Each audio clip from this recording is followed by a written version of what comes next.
A Terra é protegida por uma camada invisível, mas vital. Chamamos essa camada de atmosfera. Ela é, essencialmente, um oceano de gases que envolve todo o nosso planeta. Sem ela, a vida como a conhecemos simplesmente não existiria.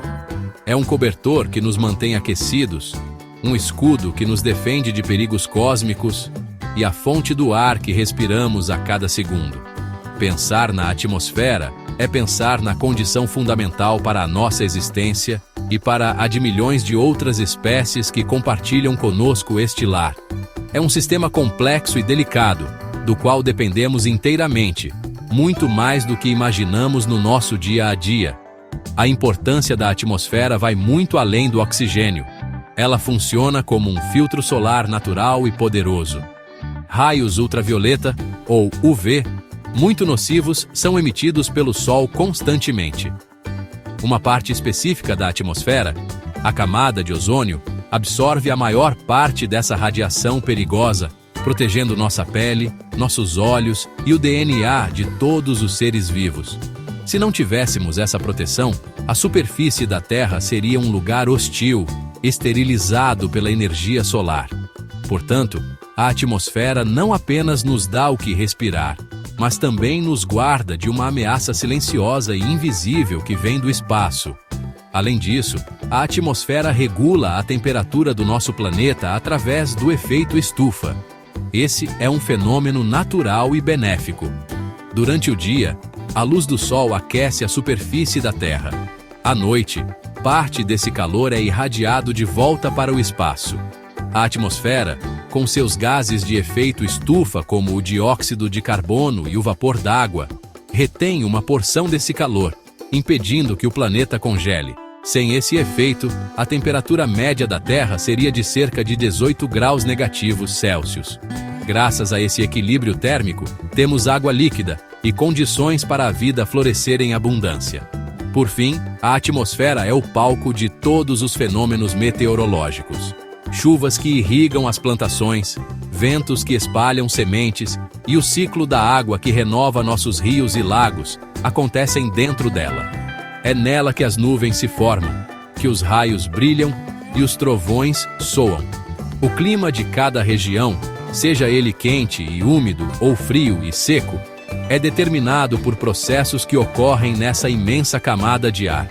Entender a atmosfera é, portanto, o primeiro passo para compreender por que o tempo muda e como o clima de um lugar é definido, impactando diretamente nossa agricultura, nossas cidades e nosso modo de vida. Imagine subir da superfície da Terra em direção ao espaço. Você passaria por 5 camadas distintas na atmosfera, cada uma com suas próprias características. A primeira, onde vivemos e respiramos, é a troposfera. Ela se estende por cerca de 10 a 15 quilômetros de altura e concentra quase todo o vapor d'água e as nuvens. É aqui que ocorrem os fenômenos do tempo, as chuvas, os ventos, as nevascas. Quanto mais alto você sobe na troposfera, mais frio fica. É por isso que o topo das montanhas mais altas é coberto de neve. Todos os voos comerciais acontecem nesta camada, bem perto de nós.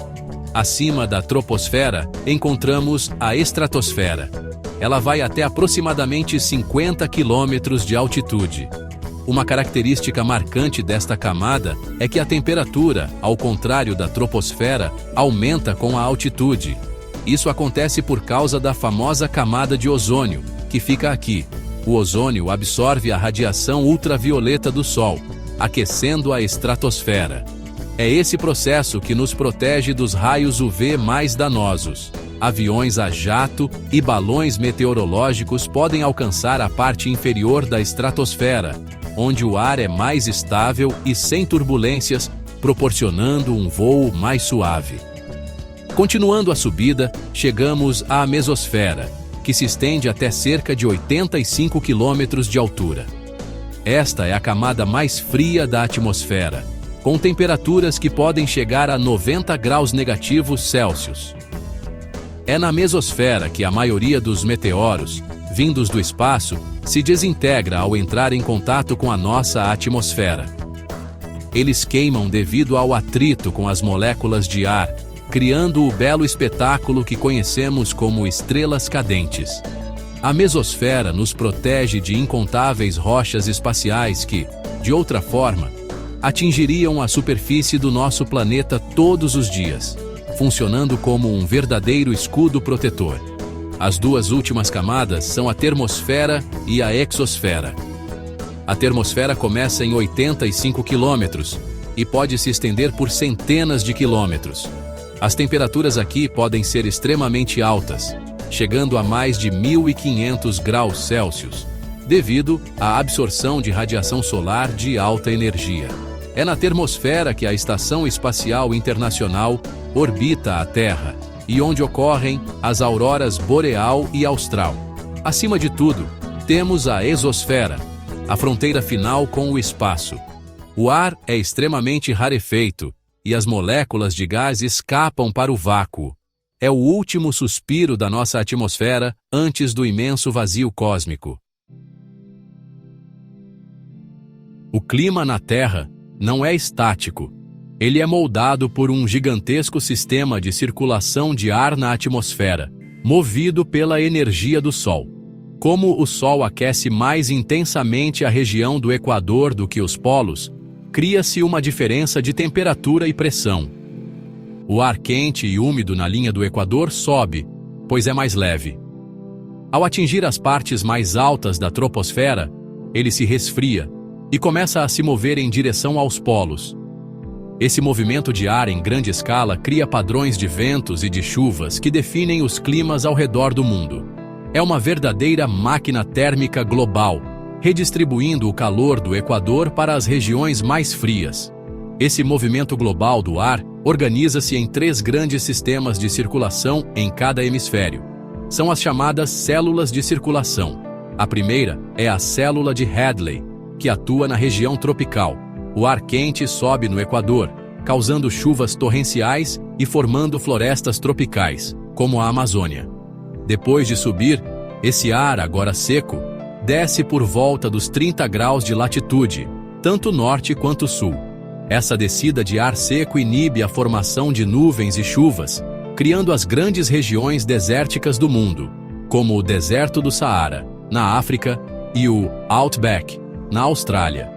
Entre os trópicos e os polos, aproximadamente entre 30 e 60 graus de latitude, atua a célula de Ferrel.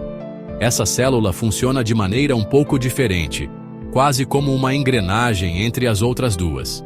Ela é movida pelo movimento das células de Hadley e polar.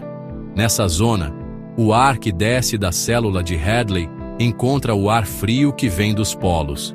Esse encontro de massas de ar com temperaturas diferentes gera instabilidade, frentes frias e quentes, e um clima bastante variável. É por isso que as regiões de clima temperado, como o sul do Brasil, a Europa e grande parte dos Estados Unidos, têm as 4 estações do ano bem definidas. Finalmente, nas regiões polares, acima de 60 graus de latitude, temos a célula polar. O ar aqui é extremamente frio e denso. Ele desce sobre os polos, criando áreas de alta pressão, e depois se move pela superfície em direção a latitudes mais baixas. Ao encontrar o ar mais quente da célula de Ferrel, o ar polar mais frio e pesado força o ar quente a subir. Esse processo cria uma zona de baixa pressão e precipitação. As células polares são responsáveis por manter as calotas polares frias e secas, completando o sistema global de circulação que conecta todo o clima do nosso planeta em uma dança contínua e interligada. Tudo no clima do nosso planeta está conectado. A energia do Sol é o motor inicial. A inclinação do eixo da Terra e sua órbita definem as estações do ano. A atmosfera, com suas camadas e gases, absorve e distribui essa energia. E as células de circulação, como vimos, transformam essa distribuição de calor em padrões de ventos e chuvas. Compreender essa cadeia de eventos nos ajuda a entender por que a floresta amazônica é tão úmida, por que o Nordeste brasileiro pode sofrer com secas e por que o sul do Brasil tem invernos frios. Cada clima local é uma peça de um imenso quebra-cabeça global. Vamos ver exemplos práticos. A célula de Hadley explica perfeitamente a existência da floresta amazônica. Localizada perto da linha do Equador, a região recebe intensa radiação solar o ano todo. Isso aquece o ar, que absorve muita umidade dos rios e da própria floresta. Esse ar quente e úmido sobe, se resfria e se condensa, formando nuvens imensas que provocam chuvas quase diárias. É um ciclo que se retroalimenta. O mesmo movimento que cria essa umidade na Amazônia é responsável pela aridez em outras partes do mundo, mostrando como um único processo atmosférico pode ter consequências opostas em lugares diferentes. Agora, pensemos no sul do Brasil e em outras regiões de clima temperado. Essas áreas estão sob a influência da célula de Ferrel. Aqui, massas de ar quente vindas dos trópicos se encontram com massas de ar frio vindas dos polos. Esse choque constante gera as frentes frias que vemos nos noticiários. No inverno, a massa de ar polar avança com mais força, trazendo frio intenso, geadas e até neve em algumas cidades serranas. No verão, a influência tropical é maior, trazendo dias quentes e úmidos. Essa variabilidade é a marca registrada das zonas temperadas, um resultado direto da sua posição intermediária na circulação atmosférica global. A conclusão é clara.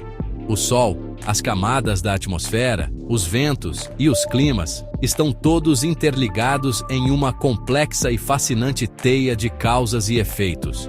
Nada no sistema climático da Terra acontece de forma isolada. A chuva que cai em uma região pode estar ligada a um padrão de vento que começou do outro lado do oceano. Ao olharmos para o céu, não estamos vendo apenas nuvens ou um espaço azul. Estamos vendo o resultado de uma dinâmica planetária poderosa, um sistema que torna a Terra um planeta vivo, diverso e único. Entender essas conexões é fundamental para valorizar e proteger o equilíbrio do nosso lar.